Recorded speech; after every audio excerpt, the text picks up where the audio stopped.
एक तो बैंक वालों से कभी कुछ मत खरीदो। नहीं नहीं, मैंने बैंक सिर्फ से कभी इंश्योरेंस कुछ मत क्यों खरीदो। सर इंश्योरेंस नहीं खरीद सकते उनसे?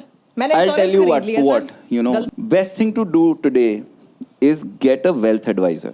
Get a Yes. private wealth advisor whom you know well, who will manage everything. बहुत बढ़िया। फाइनली इस इम्पोर्टेंट टॉपिक पर आर्टिस्ट और इन्फ्लुएंसर्स भी बात कर रहे हैं। हम सबको बचपन से बैंक्स के बारे में बहुत अच्छी अच्छी चीज़ें बताई गई है कि बैंक पर भरोसा किया जा सकता है, यहाँ पे हमारे पैसे सेफ हैं।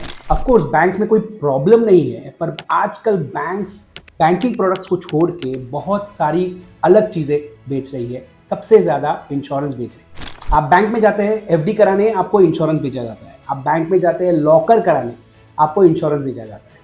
आप बैंक में जाते हो सिर्फ एक चेक डिपॉजिट कराने, तब भी आपको इंश्योरेंस बेचा जाता है। इनफैक्ट बैंक का एक बहुत बड़ा रेवेन्यू स्ट्रीम बन गया है इंश्योरेंस सेल करना और अनफॉर्चुनेटली मिससेल करना। रिसेंटली फाइनेंस मिनिस्टर भी बैंक्स में होने वाले इंश्योरेंस मिससेलिंग के बारे में बहुत कुछ बोले थे। बैंक से इंश्योरेंस लेने के पहले 10 बार सोचना चाहिए, बिकॉज बैंक्स इंश्योरेंस ऐसे बेचते हैं जैसे डीमार्ट शैम्पू बेचता है। उनको प्रोडक्ट के बारे में, आपके नीड्स के बारे में, लॉन्ग टर्म इफेक्ट्स के बारे में कोई जानकारी नहीं होती, और होती भी है तो फर्क नहीं पड़ता, क्योंकि उनका जॉब है आपको बेचना और मोटा इंसेंटिव कमाना।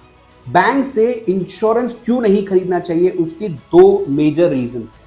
मोस्टली आपको ऐसे नए नए प्रोडक्ट्स बेचे जाएंगे जो हाई कमीशन कमाते हैं, और कोई भी प्रोडक्ट जो हाई कमीशन के लिए जाना जाता है, बनाया गया है, वो आपके लिए नहीं बनाया गया है। बहुत बड़ा चांस है कि आपको ऐसे प्रोडक्ट बेचा जाएगा जिसकी आपको जरूरत भी नहीं है। सेकेंड रीजन जो और भी इंपॉर्टेंट है कि बैंक के ऑफिसर्स पॉलिसी के सर्विसिंग या क्लेम्स के बारे में इंटरेस्टेड नहीं है, ट्रेंड भी नहीं है।